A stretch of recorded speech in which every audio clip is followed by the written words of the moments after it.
Hey, people, it's another Thursday here in the conversation land. Of course, I am your host, Edwin Maya. I said thank you, everybody, for tuning in. It's another Thursday. I think this Thursday, the conversation is extremely dear to my heart. Of course, all my conversations are dear to my heart, but this one is extremely important. Again, if you aren't following us, we are on Spotify, The Conversation, Outspoken Opinionated. We are on Apple Podcasts, The Conversation, Outspoken Opinionated. Of course, we are on Facebook, The Conversation. We are on Instagram, The Opinionated and Outspoken Podcast. I want to say thank you again to everyone who's been watching. The conversation has been interesting this month. Today, we have a really serious conversation. I think it's important. The village and I were having a conversation, and of course, people are like, hey, we need to talk about mental health again. We need to bring somebody back who is a Black man and then who is in the field and working when it comes to mental health. And so I were able to get Jacques. He will pronounce the last name because I don't like to bring up people's last name, but I believe his first name is pronounced Jacques. And so he will come in. He's a social worker. He's a therapist. He worked with people with PTSD, anxiety, and all that great stuff. But I'm going to bring him into the show. We're going to have a great conversation. Of course, again, for those who are watching, if you have questions, you can come in and ask us questions.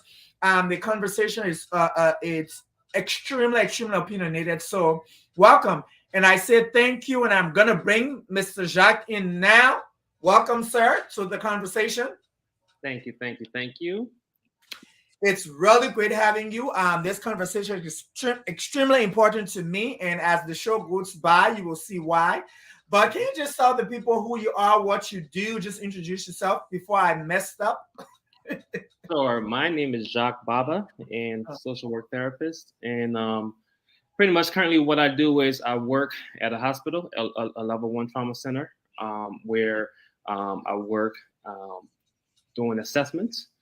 So pretty much whenever somebody is in the hospital or comes to the hospital for any mental illness, they have to get medically cleared first. Okay. And once they're medically cleared by the emergency doctors and the emergency team, then a site consult is put in. And then me or one of my colleagues at the hospital then will come in and do the assessment on the client to see whether they meet criteria for an acute inpatient admission. And what that means is pretty much whether the person is a danger to themselves or to others, whether the person is a danger to themselves or to others, based off of that, that's gonna how we will then admit the person and or discharge the person with some resources. So either a referral to one of the mental health clinics where they can go the next day and see a psychiatrist, get a full psychiatric evaluation done, and from there get start medication management and or start psychoeducation where they can be linked with a therapist who will then see them once a week or twice a week based on their symptoms. Okay. So that's kind of what I do, and I do this for the hospital system. We have about 11 emergency rooms. So out of all those emergency rooms, all those patients who come into any one of the emergency rooms for mental health issues will be assessed. Wow, I like how you put it. I mean, just in a nutshell. Thank you. That was great. So I wanted to have this conversation with you because we all have friends. We all have people who you will sit there and have some conversations with, and you'd be like, okay, something's off. Right. And as Black men, or I would say, of course, men of African descent, we don't have this mental health conversation. And I like to put myself in this space because I remember when I started to go through therapy, when I was dealing with some stuff, when my family heard about it, like, you going to talk, why are you going to tell somebody your problems? I'm like, right. I've been with you all these years. Ain't been working. Obviously, I need to go to somebody else. Right. But I think Black men as a whole, we aren't comfortable enough to be, I would use this word, and I don't want people to get mad, but I think we are not comfortable enough to be demasculated because that's how we feel. We feel that there is some sort of demasculation going on when we tell somebody, look, I am depressed or I have anxiety. and I go Mhm. through all these stuff. And so you as a therapist and a black man in Mhm. mental health, Mhm. um, do you think there is some connection with racism when it comes to mental health? Absolutely. Absolutely. There is, and whether it's, whether you are dealing with, with any population, whether it's, straight men, whether it's gay men, whether it's whatever it is, right? There is forms of racism. You have different social economic factors that are, disadvantages for people when it comes to people receiving care, right? So first of Yes. all, you have a lot of people sometimes don't even have health insurance, right? And because they don't have health insurance, they might look at so first of all, based off of research, black people, when it comes to mental health, most times will access the emergency rooms for mental health. Oh. That's compared to them reaching out for a therapist, right?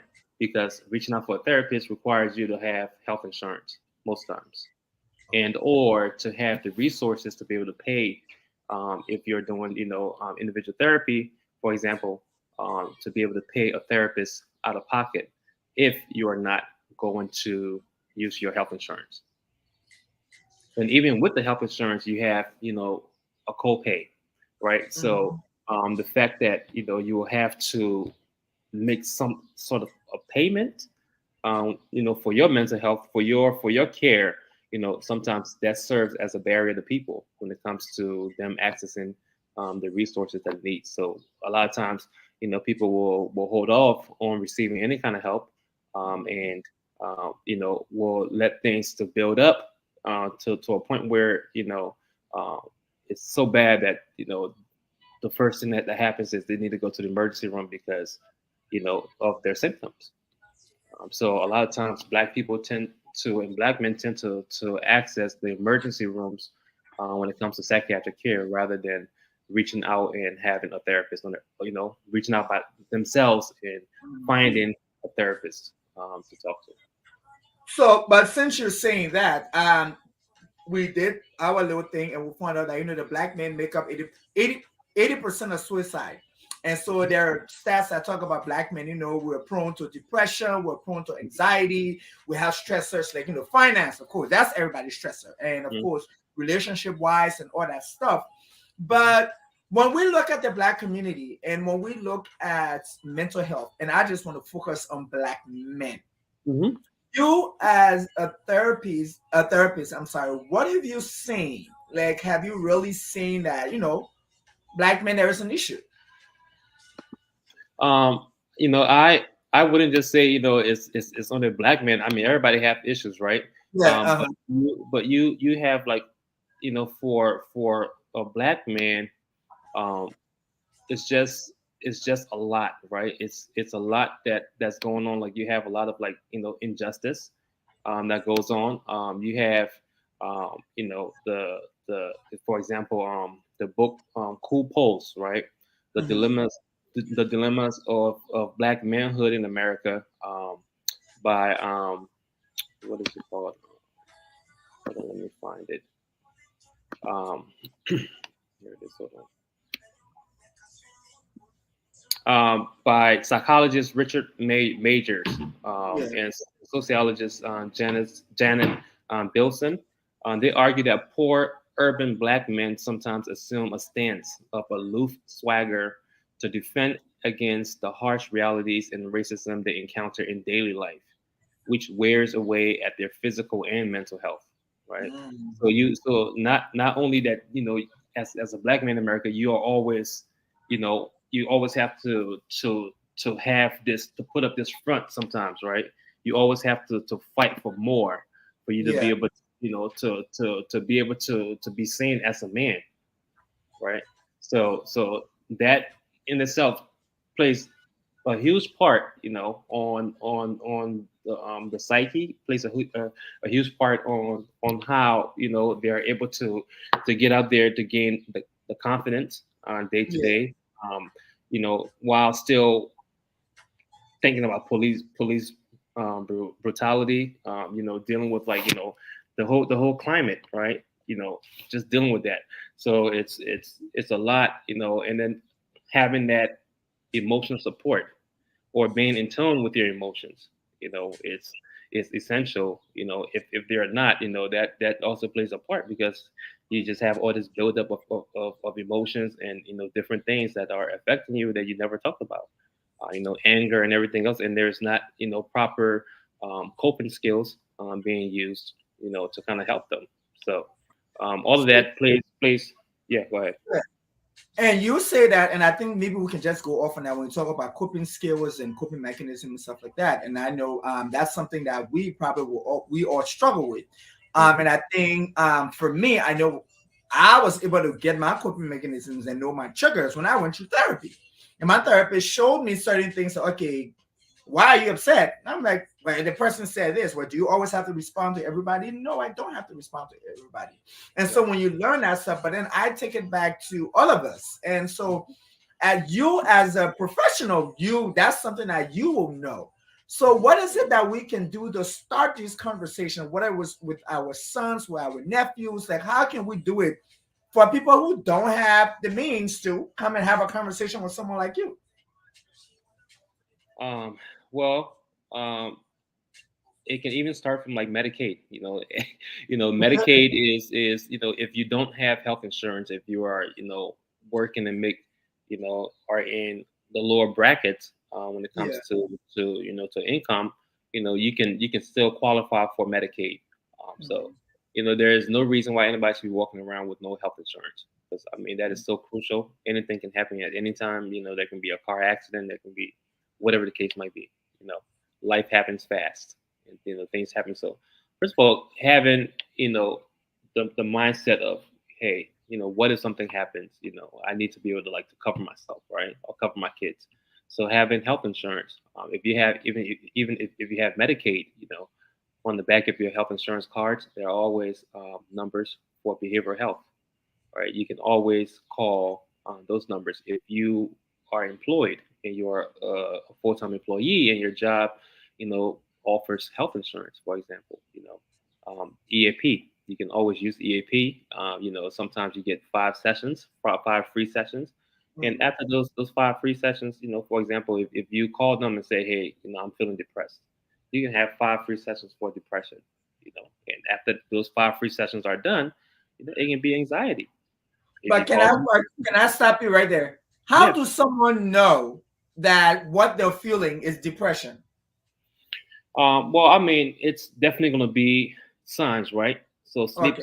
sleep hygiene, for example, is one of the major signs. When you can't fall asleep, you're having Mhm. difficulties falling asleep, staying asleep, awaken, several times at night, right? So your sleep pattern is off. So so pretty much we call this, your functioning, right? Your ability to function. So your appetite, your appetite has either increased, decreased, or it might be normal. Your weight, increased, decreased, or it might be normal. Your sleep, has an increase, decrease, right? What is your level of like energy? How much energy do you have? Do you feel like you've lost energy? Do you feel as if it's difficult for you to perform your ADLs, which is attention to like daily living? So being able to get up, brush your teeth, comb your hair, brush your hair, wash your face, just being able to do things that we wake up in the morning and we feel energized and we are ready to start our day. Those things that you start doing, when you are unable to do those things, when you start to isolate yourself from others, right? Those are all signs that something is wrong, something is off, right? Like you have your friends and you always on social media or you always calling or texting people, but then all of a sudden you don't really even have you just start to like seclude yourself from people, right? Like things that you once enjoyed doing, you no longer have the the ability and or the want to like complete these things, right? So all those things play a part. That's how you kind of know, hey, something is off, right? Something is wrong. Sadness. Hopelessness, helplessness, worthlessness. those feelings you start having, right? Those are all signs of depression, right? So when you start having those things, that that something is wrong. That's kind of time for you to kind of reach out for some help, right? Or talk to somebody, that can probably either lead you down Mhm. the right path, and or at least to kind of have somebody checking up on you would be important. So a lot of times I try to like to tell my clients, that you need to use um, your network, your protective factors. you know Yeah. we call that for protective factors, because these are people who you can rely on, when something is wrong. So using your protective factors for what you want them to be used for. So some people are not good listeners. So somebody who is not a good listener, somebody who gossips a lot, you don't want to go tell them your shit, right? So if but if it's somebody who's not going to, like, gaslight you, who's going to tell you facts, for what it is, then you want to be able to, like, to talk to that person for certain things. So being able to recognize what your protective factors are and what are they good for, and using your protective factors to the best of your ability, is important when it comes to just having your network, knowing what's happening with you, these some of these symptoms. And then also, a lot of people struggle with, like, anxiety. you know you have social anxieties. Sometimes you are able, or you just might be anxious, or you start. So also, something is being able to recognize how your body feels, right? Mhm. So if you're, like, anxious, like, are you shaking? Are you, stuttering? Which other symptoms can you have? Well, you can have, like, your stomach feels the knots in, like, your stomach, right? So what kind of, so what are you experiencing, right? So body wise, what are you experiencing? What are some of the thoughts that you're having? Are you having negative self thoughts about yourself? Yeah, I'm never going to be able to do this, or they're not going to like it, whatever the case might be, right? So recognizing your thoughts, recognizing your emotions, recognizing your physical symptoms that you're having, can help you with, like, your anxiety as well. So And so you talked about, you give us depression, you talk about anxiety and stuff like that. But I think those are things it's so great, but I think those are things that guys don't do. Like, mhm, so I think for women it's easy, and you can correct me if I'm wrong. For I think women are built in the sense where they meet their friends, they're able to share all the stuff. I mean, they can just unload. right, With guys, it's like, you have that 3 or 4 people where that you can say stuff to. It's not everybody. And sometimes even the 3 or 4 people, they have no knowledge right, of mental health. Because once you tell somebody, say, I'm feeling, they'll be like, you're crazy. Once you talk about mental health, everybody has this stigma that you're crazy. crazy. So, so what is it that you talk about good listeners and people who don't gaslight you? So what can we say to these people who, what can they do to be of assistance to these people who do have some sort of mental problem? And that comes with being able to promote mental health, Mm-hmm. um, you know, in our community, especially Africans. A lot of us from a war torn country, like Everybody Liberia. from Liberia who went through the Mhm. war need Yes, therapy. yes, You and just say that facts, openly. facts, facts, Those are facts. facts. Facts. Okay. We can't no longer, sit and just deal with this, this cultural norm. Is like, oh, you're not supposed to do this, or nah, that's just not going to work anymore. You know what I'm saying? Because you know we are all scarred. We all have lived and seen things, that have impacted our psyche. You grow up with, like, different core beliefs.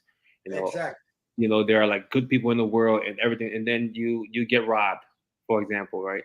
And that completely changes your outlook. That completely, you know tears tears down everything that all these things that you saw, light that you saw this world in. That's no longer the case. So now you have to, like, kind of start from scratch, when it comes to like creating, your core beliefs. But at the end of the day, we all need therapy. We have to start promoting mental health. We have to start being, aware of, our triggers, aware of patterns in our lives, and knowing that, there's nothing wrong with reaching out for help, because at the end of the day, you know all we have is ourselves, is our minds. And and if it's not working, it can be a sad thing. Just seeing, clients that come in and out of the hospitals and the systems. It can having your having the capacity to function. We can't take that for granted. So. And I like what you said because I think, like you, I do have a son. I have a black man, Hmm. and I'm constantly having these conversations with him when I'm trying to help him to get in tune with his emotions. And so he plays football. He's a running back, and so he first time, he practicing, he gets hit, and it really hurts, and he starts to cry. And the coach is like, "No crying." And I walk on the field. I said, "Oh, no, no, no, no, you're not gonna do that." He said, Yeah. "Why?" I said, "This is a 9 year old. Right. His emotions are either to cry or laugh. If he gets hurt, he's going to cry. I Yeah. want him to experience that emotion. I want him to realize that he's hurting. He can cry." I said, because what's going to happen is he's going to get hurt and take it in, and he's going to see somebody else and punch them because guess what? He's taking that hurt and putting it on somebody else. And Yeah. so he looked at me and he was like, okay. And so I realized that he didn't say that no more. Like he don't say that to the boys. He let them be. I'm like, they're 8 and 9 years old. Right. Why are you gonna stop them from not sharing that emotion? But anyway, you Right. have a question. Someone said, what should we do after we have identified our physical symptoms when under stress or anxious? Then we what you can also do then is is finding ways to relax, right? Okay. So different ways of relaxing, like finding something that you enjoy doing. So for example, for me, I love to hike, right? So for me, I am at my most peace, my most inner peace, if I'm going hiking, if I'm in like the woods, like it's fresh air, it's you know for me, like I feel like my senses work a lot better when I'm out, hiking or something.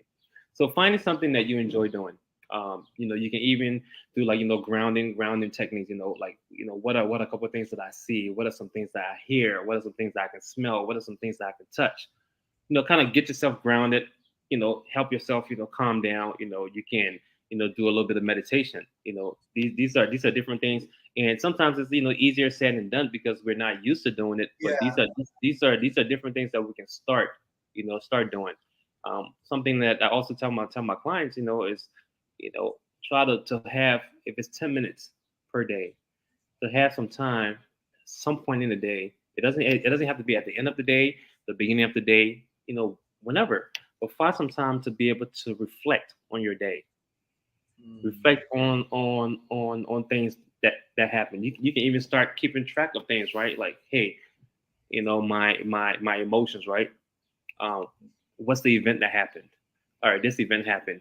How did this event make me feel? What were my thoughts? What were my behaviors? Right? You start writing stuff down, and or you can even journal, whatever the case might be, and eventually, like you will start figuring out, what are some of these things that are happening to me? Why is it happening to me? When does it happen to me? And that's you learning your triggers. So, for example, if you know that, hey, I have social anxiety, and I don't like crowds. Okay, so you can kind of plan ahead. All right. Okay, well, I'm gonna take something and have it in like my pocket. If it's even like a stress ball, something that I can have in my pocket that nobody has to see, but I can be squeezing it. You have something that's gonna help you calm down to like relax yourself. Or I can come with somebody that I can talk to, because once I have somebody present, I'm not gonna feel as anxious as I am or I would be if I'm by myself. And or hey, I don't like being in large crowds. Okay, well maybe if you're going to go shopping, you're not going to go on like a Saturday at like 1 p.m. or like 2 p.m. or 3 p.m. when it's going to be probably having the most people in the mall. You're going to go either towards the end of the day where everybody's leaving in and out, or you're going to go first thing in the morning. So finding ways around your anxiety, learning triggers, learning patterns. Those are all things that can kind of help you when it comes to like your symptoms and stuff.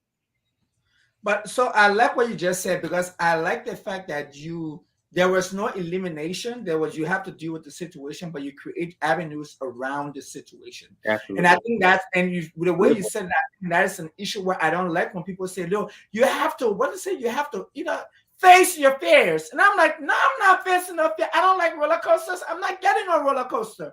I am Right. old as hell. Put my shit and have a heart attack. I'm not doing it. I don't like heights. And so they're like, face your fear. No, it has nothing with fear. It's just like, Yeah. I don't know. It's not good for me. It made me extremely anxious. My anxiety goes up. My heart rate is raising. I'm like, this is not fun for me. So guess Right. what? I can go there. I might even, my son gets upset because he wants to get on roller coaster. He wants daddy to go with him. So I might promise him two.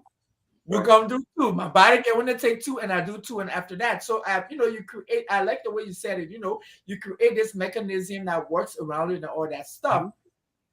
But when it comes to anxiety, I think a lot of time people don't understand anxiety, Mm-hmm. because I've seen a lot of people. You be like, okay, why are you anxious right now? Like, okay, Mm-hmm. how can we calm you down? Like, okay, Mm-hmm. relax. Take deep breaths. They have this thing count from 1 to 10, but count backwards to 10, 9. You like do all that stuff for it Right. to calm down. But I want to ask you, how can people pinpoint, and how can, like the way you talked earlier, how can they deal with that in the moment? So sometimes too, you have to like kind of think, where does this come from, Okay. right? And a lot of times, like a lot of things that happens in adulthood, right, happened previously in childhood, right? Mm. So just being able to reflect on your childhood um, will give you a lot of answers sometimes about things that you're currently experiencing in adulthood, right? So you thinking about like anxiety, right? Or you thinking about people having like negative self thoughts about things, right? It's like when you were younger, your parents always never thought that you were good enough, for example, right? Like everything you did, even though you were trying your hardest like to please them, but they never give you any kind of like praises, like any kind of like positive feedbacks, right? So now it's like even now that you are now an adult, that you might not have people saying negative things to you, but now you yourself have become this negative block in your own life. Now, Mm. the fact that nobody else is like saying these negative things to you, you are telling yourself these negative things, right? So that's the negative self thought. So being able to like identify some of these things, can kind of help you, figure out like, hey, where is this coming from? Why am I doing this thing, in the first place? So some of these anxieties that we have, probably stems from like childhood, with like different events, different things, even the attachment style, right? Where you were always left as an infant, always left around people because your mom either had to go to work or your mom wasn't there or whatever the case might have been, right? And you were always like left with people, and maybe those people didn't make you feel secure, right? So now you build up that anxiety, where it's like you need to be around like a certain amount a certain people or around certain things, for you to feel comfortable, right? So recognizing where or the recognizing the root cause of like a lot of our issues, if you really sit and like think about it, it comes from like childhood, so one way for you to kind of figure things out too is kind of think back to like your childhood. How did you grow up? That's why whenever we do assessments, we do the psychosocial assessments. We go back to like, who is this person? How did you grow up? How were you raised? what happened during your adolescent years, and then Mhm. what happened now as adults. How do you deal with like relationships? How do you deal with with work, work stress? How do you deal with personal things? People might have, for example, might have self image issues, right? Because they're either chubby as a child, everybody called them fat. So now they've Uh, grown to like to have anxieties around well, I don't want to go around people because I feel fat, or I don't look good, or whatever the case might be, right? So all these different things can create anxieties. So just thinking about some of these issues that we have with ourselves can kind of pinpoint where some of these anxieties are coming from. and I like I'm really enjoying how you're putting things where you are like you really giving us like the professional way from how to act. But it's funny because so I was reading a book. I had the ladies who wrote the book last month. It's called the Warriors Women Project. And one of the ladies talked about her experience, her first time in America being at JFK. And she got lost because she couldn't find her uncle who was supposed to pick her up, and she got lost. And she always had an anxiety when she get to a big airport. And I was like, oh shit, that's me. That is why I get so anxious when I go to the airport. Because when I go to any big airport, especially JFK, like when I tell you my heart rate race, I'm shaking, I'm sweating. I think something's gonna happen. Because my first time in America, I landed, I was supposed to get to BWI, but I was rerouted to JFK. And nobody was there to pick me up. And I couldn't find my bags. I didn't know where I was going. You had to get on a train. I didn't know what way the train was going. It was a whole Yeah. fiasco. Then Yep. I realized, damn. And it was from that book. Because all along, I was just like, why am I so anxious when I go to the airport? Until it's so funny, I tell you, when I'm traveling, I like to travel with other people. They handle everything. Like they got my passport to do everything because I'm so stressed of the city Yeah. when I realize, oh Yeah. wow, that's because of my first Yeah. big being in a big airport. That was my first situation. So that How old are anxiety, you? I was a teenager. Okay. I was what 17 because I came Okay. for college. I was Okay. I was coming for college. I was 17, but that really stuck with me. And because that was my first time being at a big airport. I've never been at the Liberia airport is small. I went to Ivory Coast. I've been to Ghana. Those airports are not huge compared to JFK. Man, I had to Right. get on a freaking train to move from one terminal to the other. I didn't know what to do. I was confused. The people were speaking a series. I couldn't understand what they were talking. It was a whole fiasco. Yeah. But you are so right. I think everything that somebody said it, somebody also commented and said understanding the family origin is a key. And I think that's a major thing. And I think a lot of families need to understand that those little family secrets, those things Mhm. that families don't talk about, it affects us in the long scheme. Where Mhm. you can't talk about uncle so and so or auntie so and so what they did. We keep it under the rug, we keep it under the rug, and Oh then yeah.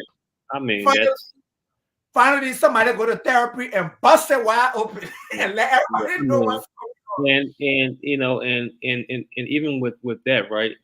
When I remember when I did child welfare, it's so crazy. People just go about their days. People sometimes will like have kids and just drop the kids off, this place and that place, and are so trusting of people. But man, I mean, you would never know the extent of how dangerous it is for kids just growing up. I mean, it's when you do some of the investigations, that I was a part of, working for like DC CPS. Hmm. Um, it's insane. It is insane. Just some of the things that you come across is just heartbreaking. And So yeah, you and that is so important. That is so important. People really need to understand who they leave their kids around. My Mhm. dad was this spiritual person, but he never liked us to spend the night at other people's house. He would say, ah, you ain't coming transfer no spirit here. That was like his thing. He said, you go to people's houses and you collect some kind of spirit and bring it here. We already got issues here. You bring in no more issues here. But we Right. used to laugh about it, and it was funny that our friends in school would say, "Oh, come spend a weekend." We're like, my dad don't let us bring spirits to his house. You know, it would be Right. funny. But then I Right. grew up and I go and I was like, oh, this is what he was talking about. Mm-hmm. It's not like I don't think he was talking about like like spirits. Like you learn all kinds of things in other people's houses. You Yeah. don't know how other people Absolutely. react to this, Absolutely. what they do in the house, and you bring it and it's just crazy. But I want us to go back a couple of years, and I think back in 2020, I call it the year of reckoning. Okay. And but one central thing was police brutality.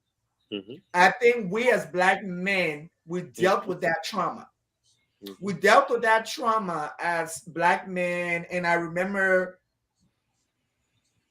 like I say, and I'm Liberian. I'm from Africa. I'm from West Africa. And so an African American experience when it comes to racism, I can't relate to it because we don't have the same experience. I grew up in a country where majority of the people were black. There were white people there, but hey, they ain't Mm-hmm. cross my path, they ain't cross their path, we're fine. Right. But the trauma from George Floyd affected Mm-hmm. me as a black man. Oh yeah. Mm-hmm. So how can we handle that? Because I think every black man or black person who was able to watch that video and saw that man getting killed, murdered, there is some sort of trauma. How Mm-hmm. do we handle that? Well, that's a very very broad question when it Mhm. comes to I don't I think it's just just us being able to acknowledge our own self worth, Yeah. um, us being able to um, be able to advocate a little bit more for ourselves, Hmm. um, and just you know having the mindset to try to live another day, right? I mean, life is fast. Things happen. A lot of times we feel as if we this, and even going back to the whole masculinity thing, um, Yeah. you know, um, we because of the oppression for so long, and the lack of resources, we have to play, this role of, like we have to be to look strong, right? Yeah. And looking strong and not feeling strong, is two different things, right? So just recognizing that when you're not feeling strong, that you need to retool, you need to get back, and fix yourself, you Mhm. know, like being conscious, being aware to to receive help, to recognize when something is off with ourselves, so being in tune with yourself is going to be important. Um, let me read something. It says, while Black Americans experience similar rates of mental illness as other Americans in general, there are contextual differences. For example, Black adults living below the poverty line are more than twice as likely to report serious psychological distress Mhm. as U.S. adults who enjoy greater financial security, according to the U.S. Department of Health and Human Services Office of Minority Health. Right. So you Yeah. have, so being able to express, that something is wrong, that you're not feeling well. It's going to be it's going to be crucial. Like we like everything happens so much. Like for example, gun violence. Every week somebody's getting shot. Yeah. Sometimes if you are not socially economically well off, you know you might not be able to afford a good DC living, and you might Yeah. have to live down for example southeast or somewhere, right, where you're going to be more prone to violence. Yeah. So then it just becomes a part of us where we it happens so much that we become blind to it, or we just turn a blind eye. So you being consciously aware of your emotions, being aware of when things like, hey, I'm not okay with this, being able to like to just talk about things, being able to express yourself and not have the mindset that you're gonna look weak because you have emotions. Everybody has emotions, but what are you doing with it, right? Is Mhm. what's important. And you said that being able to express yourself and being able to identify yourself, I just put myself, it gave me like put myself in that shoe. And I love to tell this story. I think, like I tell people, I say, I'm so in tune with my emotions. I've done my work. I'm okay with myself. Hmm. I will go to my therapist. I will text my friend. I have my accountability buddy. Yeah, Text is low. I need yeah, to like I need to download right now. Like we do that to yeah, each other and stuff like that. But as a black man, I know who struggled with depression. I had no idea what it was. yeah. I was like extremely depressed, and I will tell you the story. You as a therapist, I'm driving on 270. Hmm. I literally get cut off by this person. I break down and cry like my mom just died. I'm like, this person is trying to kill me. So I call my friend, and I was like, I called my friend. She's a psych nurse, and I was like, something's going on with me. As I've been driven all this time, and somebody just cut me off, and I'm like, literally, the tears is rolling down my eyes because I'm so upset. And she's like, "Have you pulled over?" I said, "Yes." She said, "I'm going to text you an address, and you should meet me there." She texted me the address. I drive there, and it was somewhere that I needed to go to see somebody. And they were like, "You, you." It's a high sign of depression. I was diagnosed with manic depression. Mm. I was given medication, but I did not. I personally said I wasn't going to take the medication. I was going to do my work. And so I did the work. I got a therapist. I did everything my therapist told me to do. I followed every step. I chose not to take the medication. And I say that because I know people are watching and they be like, well, you think no. I chose. That was my decision. Because I said I didn't want to do it, but I wanted to do the physical work. I did my physical work. I did my mental work. Am I there yet? There, no. Hmm. But I think the fact what you said when you identify, and I think that will help me. I was like, shit, something's wrong. What the hell am I crying for? Hmm. The worst thing I've ever done was road rage. I will follow you and step on my brakes in front of you. Like that's the Hmm. level of craziness I used to do. But for me to sit there and cry, no, something's going on. Yeah. And But definitely then that. you also mentioned something. So not only is there a taboo in the Black community, in the African community, when it comes to mental illness, where somebody's like going, I think one of the most important things that, first of all, that I need to say for everybody, is that you need to have some self empathy for yourself. I'm write that down. That's hard for me. People don't have empathy for themselves. It's so Mm-mm. easy for you to feel sorry for somebody else to be like, oh, you know what, hey, keep on trying, maybe next time you will get it, blah blah blah. But when it comes to ourselves, I'm stupid, I'm dumb, I'll never achieve this, like we don't have enough self empathy for ourselves, right? So having self empathy for yourself can go a long way. That's important, right? So part of you being in tune with your emotions is you being able to have self empathy for yourself, right? That if something happens, like you know what, I'm gonna, even though I didn't graduate this time around, you know, that's it's fucked up, whatever, but I'm gonna keep on trying, maybe next time I can get it, setting setting expectations, but also going back a little bit even to the anxiety thing too. A lot of times, something happens, we start to have depression, or we start to have experience that severe anxiety and stuff like that, where we are unable to function, right? To function at work, unable to even concentrate to do our jobs. You know, we're taking on more than we can bear. Um, but and then but we still are trying to make future goals. A lot of times, too, you have to like kind of assess yourself. Like these goals that I have. Am I living in the future? Versus living in the present moment, right? Sometimes a lot of times, people have a lot of the stressors going on, a lot of stressors, and they don't address the stressors, right? They are still looking at their future goals and living in the future, and that's adding more anxiety to yourself. So whenever you recognize, whenever you reach that stage where you want to change, and you recognize that something needs to happen for yourself, you need to create yourself a transitional plan.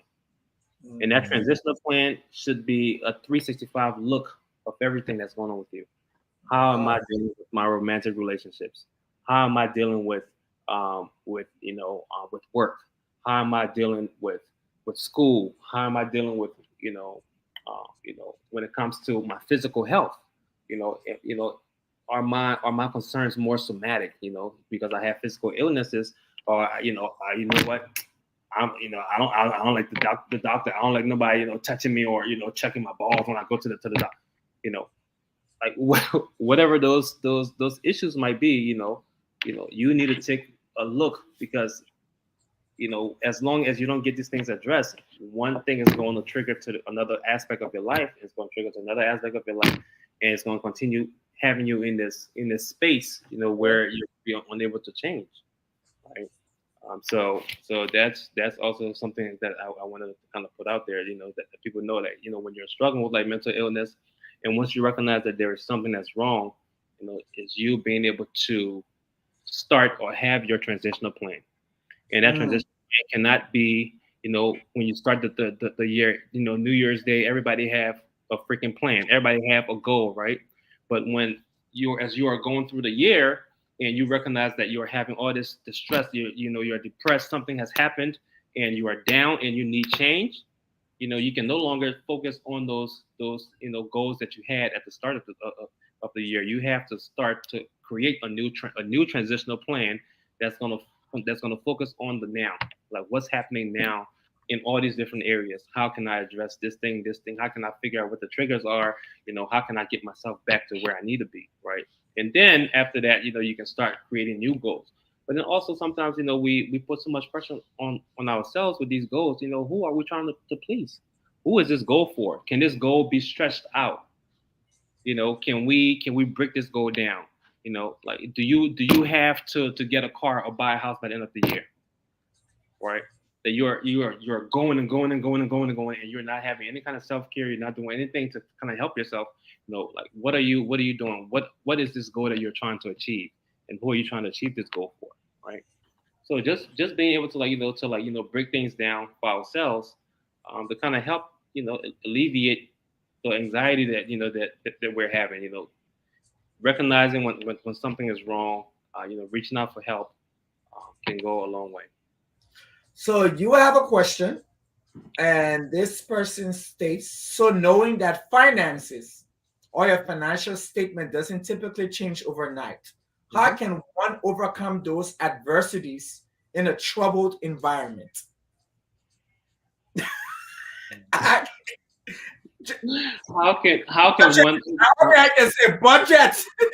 Yeah. So how? I mean, I'm not a financial expert, so when it comes to the budgeting part, I can tell you, budgeting and stuff, but definitely going out, reaching out for help. There are a lot of different resources. Either find friends or family members who are accountants that can give you some ideas about different things. You can Google and YouTube things. You can look at local government. Sometimes will have um, um, you know um, departments and stuff that would be able to like help with like taxes and such, that it can give you professional advice. Yeah. So if your issue is like financial, you can once you reach out and you get that financial help, you can. Then the mental part is you just knowing what can I do, what do I have the ability to change right now. That's what you need to focus on. What can you change now?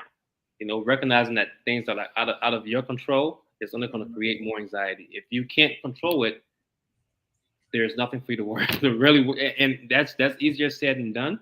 But things that you can't control, you trying to worry about it, does absolutely nothing for you. So you either setting goals, like you can set two goals. Like I have a goal from from Sunday to Wednesday, and from Wednesday to Friday, or Wednesday to Saturday, I'm gonna have another goal, or I'm gonna reassess my goal by Wednesday to see, hey, how am I doing with this goal that I have for this week, right? So just being able to, like, to set goals. And then something too that a lot of people struggle with is boundaries, right?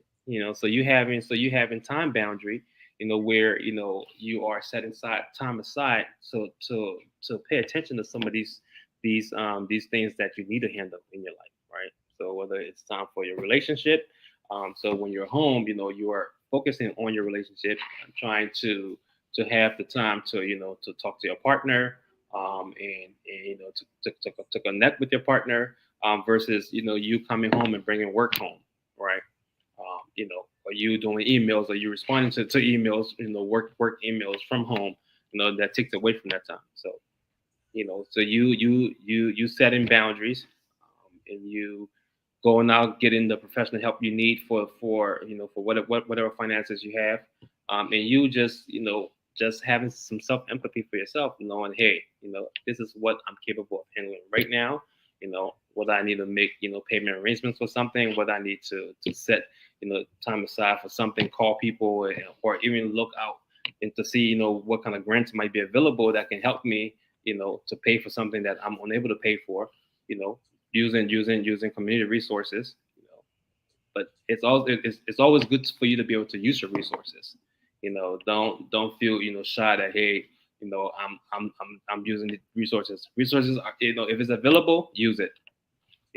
That's all I can tell people. If it's available, use it. That's not going to make you any less than than a man. You need help, reach out for the help. And I think for the so yeah, you're talking about knowing your finances or your financial situation. You already know that it won't change overnight, Mhm. and it's something that you have to work on. And I think, like Jacques said, if it is something that is affecting your mental health, you have to evaluate it. What can I do? If I'm, for example, if I'm owing somebody $10,000 Mhm. and my paycheck is $1,200, there is no way I can pay that person right now. So I need to come up with a plan Yeah. and work with that person to see how I can pay them over time, including my extra bills that I have on the side that I need to pay because I need to live. So Right. I think those, like you said, I think those are things that we need to understand. There are certain things you can't control. Yeah. There's nothing you can do about it. If you can't pay this person, there's nothing you can do. But you need to take the responsibility of having a conversation with this person to let them know that I can't afford, because they're going to increase your anxiety again. Because the anxiety really going to go up when if the African Liberian man on the man see in the street, the first thing that test your group try to tell them say you owe him. So if in the street again, then a whole different problem. So I think so when finances and in your troubled environment, when you talk about troubled environment, this is something that I learned. If you can change people, change Mhm. people. Yeah. People need to learn that. If you can change people, you need to change people. Somebody told me 20 kids don't stay together for 20 years. Yeah. Everybody are brought in your life for a season. And after Oh yeah. that season is done, okay.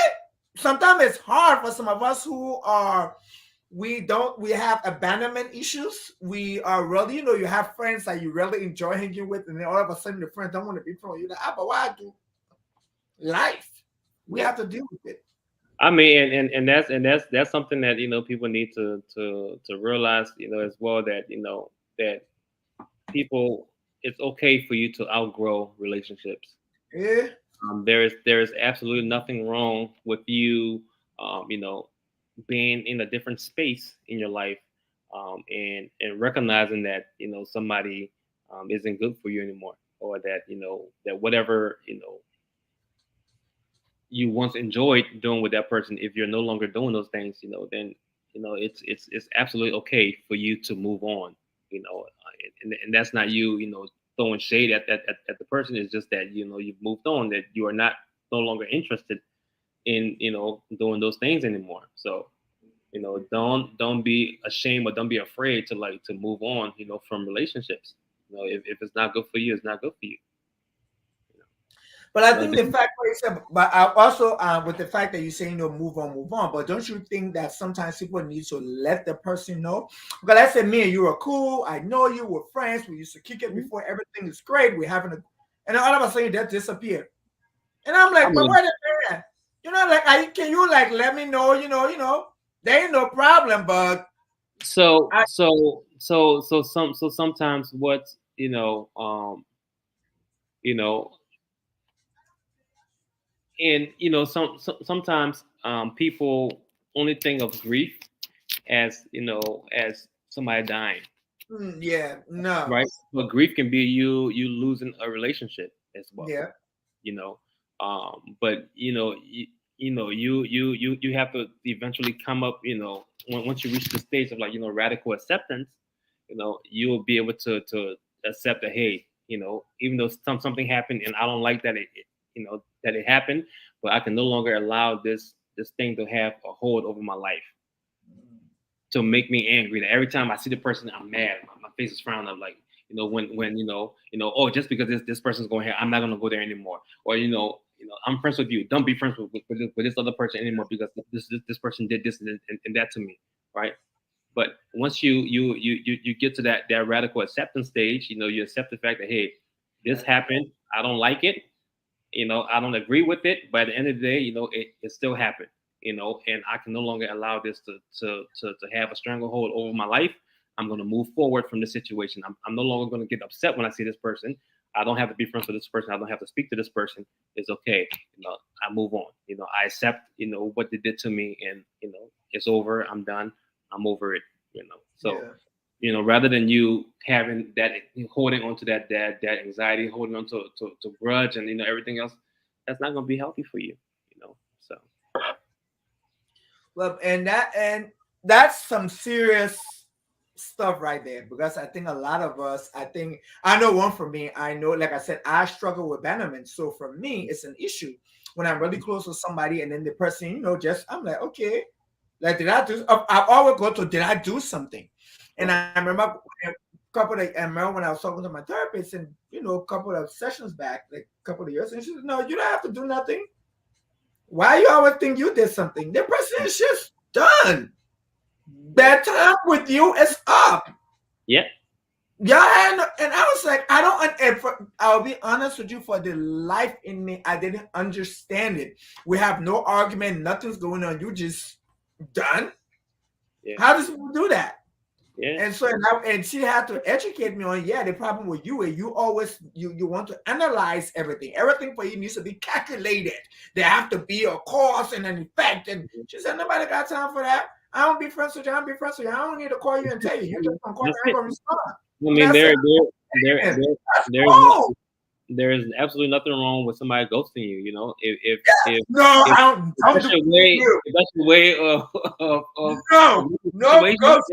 then that's the way. You just have to eventually just get there and just accept Yeah. them for what they are. You know. Well, it's been real. It's been really great. I always say people don't realize how time flies. It's been great. I got my first text to alert me that they don't want us to go over time. But it's Right. been really great, Jack. I really appreciate you. And I've always wanted to say this to you, and I will say this now that you're here, you're in front of me. You are, from what we see, you are such an amazing dad. I always marvel how you and your kids are having a great time. You're hanging out with them, the little videos that you post out. Watch. I think I saw a video today of you and your daughter. You like, this is how you should. I think you got some food. Yeah. That was Already, I'm not. I'm not trying to actually know that name call. right. But it's really, really great. Really appreciate you. Thank you for honoring the invitation and being here. But before you leave us, is there anything you can leave with us for someone who's watching? What they can do, if there are if you have things that they can follow you or they can get information from you, just to get more information on mental health, what can they do? Well, I think I will leave with just what I said earlier. Make sure to to have some empathy for yourself. Life is tough. We're living in different times, and the economy, everything else. Sometimes we don't get enough praise. We don't get enough accolades. We don't get enough support. Not everybody's blessed to have a support system, right? Yeah.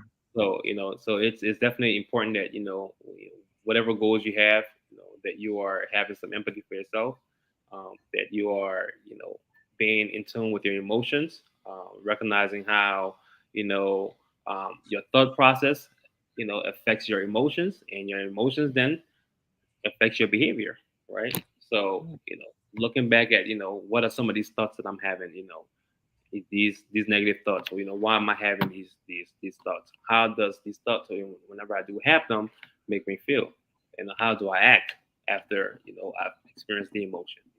So recognizing these emotions that you're having, being in tune with the emotion, is going to be important. So I'll leave you with that. Thank you. So I appreciate you for being here. We say thank you for joining the conversation. Of course, they will not be your first nor your last. We will Yes, look sir. up to you to come back. But we All say right. thank you so much, and you have an amazing Thursday. And thank you for giving us the knowledge that we needed as Black people, Black men, to really understand who we are emotionally and be able to be in tune with part of the mental side of ourselves. Absolutely. Thanks for having me. Thank you so much. All right. Bye. Bye. So, guys, of course, this is a conversation. Outspoken opinionated. That was Jacques Gbaba. He is a social worker. He is a therapist. Of course, he did explain who you are, what he does, and everything. I said thank you for watching the conversation. Outspoken opinionated. Of course, I was your host, Edwin Maya. If you aren't following us, we are on Spotify podcast, The Conversation Outspoken Opinionated. We are also on Apple Podcasts, The Conversation Outspoken Opinionated. We are on Facebook, The Conversation Outspoken Opinionated. And of course, we are on YouTube, The Conversation Outspoken Opinionated, and Instagram, The Outspoken Opinionated Podcast. Hope to see you next Thursday for an amazing conversation. Until next week, have an amazing, amazing Thursday.